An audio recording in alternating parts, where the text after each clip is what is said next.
You know, people ask me many times, why are third world leaders corrupt? I mean, every country in Africa has leadership problems. Every country in the Caribbean has leadership problems. You know why? It's simple.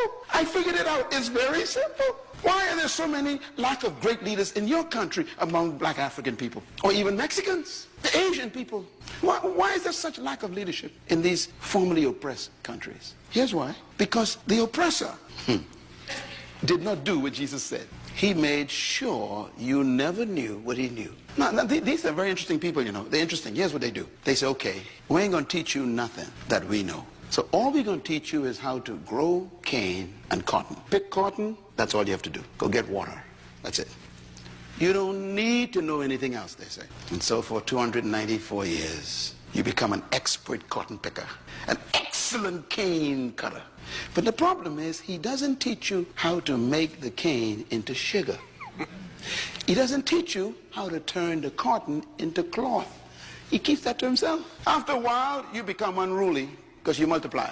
And so you tell him, there's more of us than you. We're going to kill you if you don't let us go. So he does something very simple. Every single situation is the same. He said, okay, I don't want to fight you. I don't want to fight you. Tell you what, you could have the cotton field and you could have the cane because I don't want to fight you. I'm gone. And he leaves. So here you are. You call yourself free now because you got a cotton field and a cane. The problem is he trained you to wear clothes and to drink tea with sugar. You didn't hear what I just said. That's too deep. He conditioned you to wear his clothes and to drink tea with sugar. And he leaves you with a sugarcane field and a lot of cotton. Sharp guy. They're smart. After a few years, you begin to realize, I can't wear cotton and I can't put cane in tea.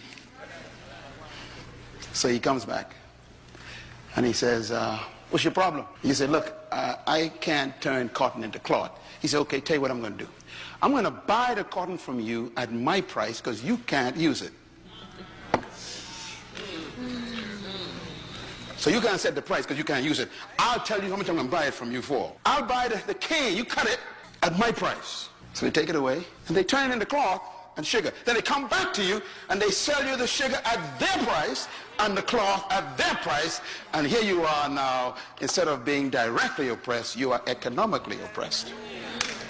They didn't train you to be producers. And now you thought you were free. So the kind of seminars I have is the seminars that help you learn how to make sugar. The kind of work I do is to teach you how to turn cotton into cloth. So that you become free to get your farms back and know how to convert cotton into cloth. And instead of just being consumers, you become producers. This is leadership. So what they do is they don't teach you how to lead. They don't teach you how to operate anything. And then when they leave you, they say, take charge. So here's the African guy in Ghana, you know, the British is gone, and they never teach him how to be a leader like them, and he got power, he got all this country, he got this, but he ain't got no training. And so we have a slave wearing a crown.